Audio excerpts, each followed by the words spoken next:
आज फिर से बात करूंगा सेल्समैन के बारे में कि आपको अच्छा सेल्समैन कैसे बनना है। आपको अच्छा सेल्समैन बनना है तो आपको कुछ एफर्ट करने पड़ेंगे और आपको ये जो मेहनत है ना वो आपको करनी पड़ेगी।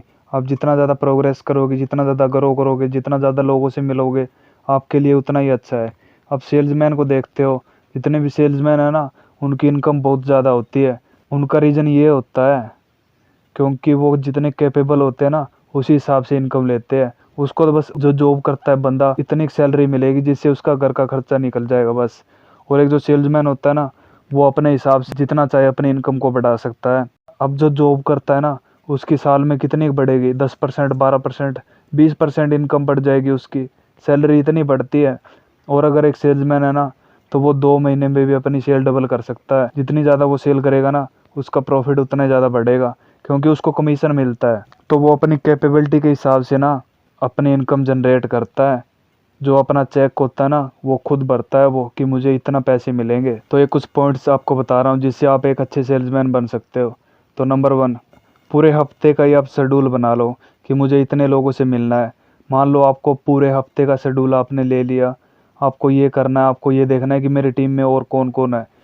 मान लो आप ग्रुप में सेलिंग करते हो, मतलब आपका पूरा ग्रुप है, उनको टारगेट मिलता है कि आपको इतने टारगेट को अचीव करना है। तो आप जो आपका मैनेजर होता है उनसे पहले ही पूछ लो कि पूरे हफ्ते में आपको कितने टारगेट अचीव करने हैं। तो आप पूरे लिखो, ये लिखो कि मुझे कितने टारगेट अचीव करने हैं, इतना टाइम है मेरे पास। आपके पास पूरा हफ्ता है, आपके पास 5 लोगों की टीम है, आपको 200 टारगेट अचीव करने हैं, मतलब 200 लोगों को सेल करनी है अपने प्रोडक्ट। आप पहले ये लिखो कि मुझे इतने लोगों से मिलना पड़ेगा, इतने लोग मेरा प्रोडक्ट लेंगे और जिससे मुझे इतनी सेल होगी। तो आपको पहले क्लियर लिखना पड़ेगा कि पूरे वीक में मुझे कितने लोगों से मिलना है, हमारी टीम को क्या क्या काम करना है। तो पहले आप लिखोगे ना तो आपके पास एक क्लियर गोल होगा कि मुझे इस गोल को अचीव करना है एक हफ्ते के अंदर। अगर आपके पास क्लियर गोल होगा ना तो आप उसको अचीव कर लोगे। अगर अचीव ना भी करोगे ना तो आप उसके ना 80-90% तक ज़रूर कर लोगे। तो आप एक क्लियर गोल रखिए कि मुझे इस गोल को अचीव करना है। और ज़्यादा घंटे काम करने से आपको ज़्यादा रिटर्न नहीं मिलेगी। आपको ना प्रोडक्टिव होकर काम करना पड़ेगा तभी आपको ज़्यादा रिटर्न मिलेंगे। तो नंबर 2, कस्टमर को ना उनके इंटरेस्ट के हिसाब से बातें करिए। अब आपका कस्टमर है, उनको इंटरेस्ट, मान लो आपका कस्टमर पॉलिटिक्स में इंटरेस्टेड है तो आपको बातें करनी हो, आपको ये जानना पड़ेगा कि उनको कौन सी पार्टी पसंद है। अब मान लो आपको आम आदमी पार्टी पसंद है और जो सामने वाला कस्टमर आपका उसको बीजेपी पसंद है। तो आप अगर ये करोगे, आम आदमी पार्टी की बड़ाई करोगे कि उनको ये है, मतलब ये इतनी अच्छी सरकार है, ये है वो है, और बीजेपी की आप बुराई करोगे तो वो आपको कभी पसंद नहीं करेगा। और अगर वो पसंद नहीं करेगा आपको तो वो आपके अपने प्रोडक्ट भी नहीं लेगा वो। तो आपको करना ये पड़ेगा, आपको पहले ये जानना है कि उसका इंटरेस्ट किस चीज़ में है।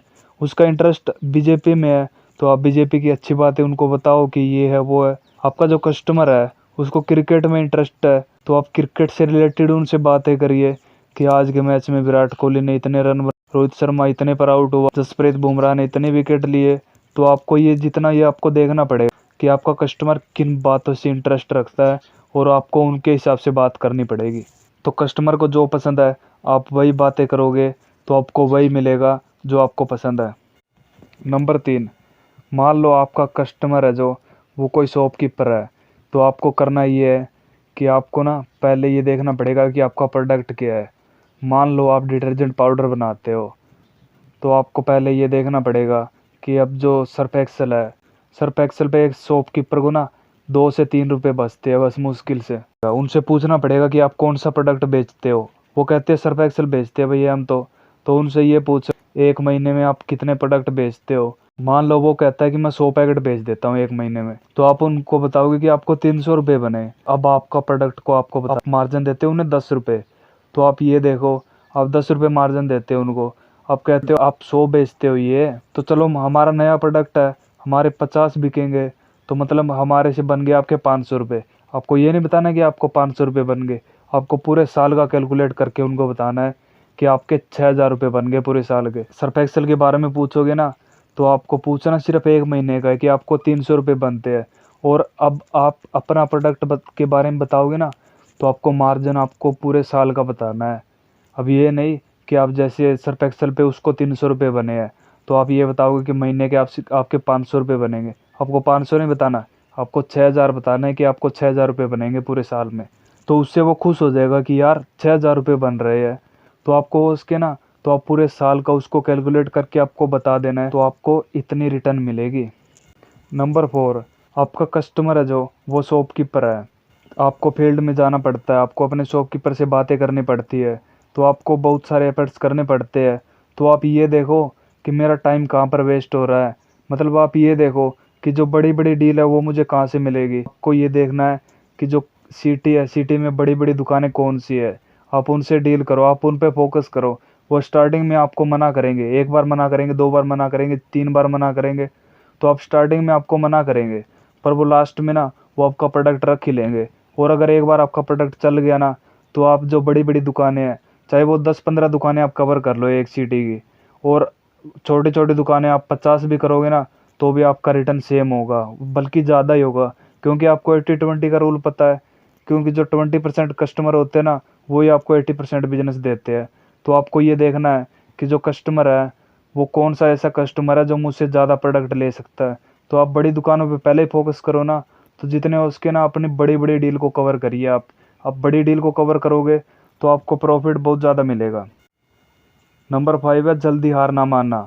अब सेल्समैन में ये नहीं है कि आप एक बार कस्टमर के पास गए और उसने मना कर दिया तो आप दूसरी बार गए ही नहीं। आपको लगातार जाना पड़ेगा, आपको उनको फ़ोन कॉल करने पड़ेंगे, आपको उससे मिलना पड़ेगा। आप एक बार में अगर हार कर बैठ जाओगे ना, तो सेल्समैनशिप आपके बस की बात नहीं है। आप जा सकते हो उसे छोड़ के, आपको ये करना पड़ेगा।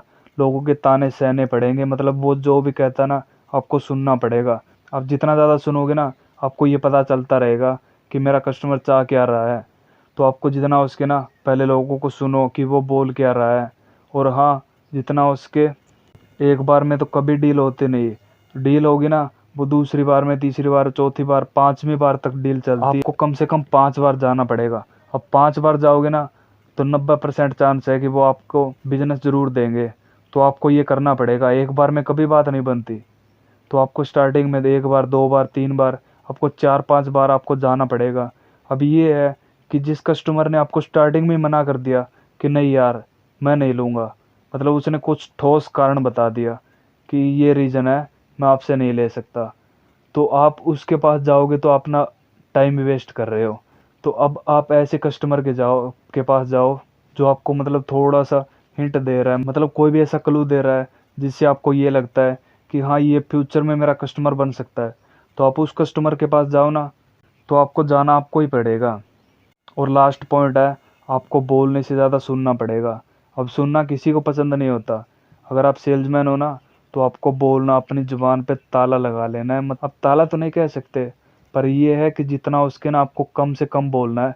80-20 का रूल उस पे फॉलो करना है। आपको 20% बोलना है, सामने वालों को 80% बोलने देना है। सामने वाला जितना बोलेगा ना, आप सुनोगे उनकी बातों को, आप इंटरेस्ट लोगे उनकी बातों में, आप स्माइल करोगे थोड़ा सा, तो वो आपसे अटैच हो जाएगा। तो जितना उसके ना आपको सुनना है, आप जितना ज़्यादा सुनोगे आपको अपने कस्टमर के बारे में पता चलेगा कि इसकी सोच कैसी है, ये चाह क्या रहा है। तो आप जितना ज़्यादा उसके अपनी लिसनिंग स्किल को अच्छी बनाइए। तो मिलते हैं नेक्स्ट वीडियो में।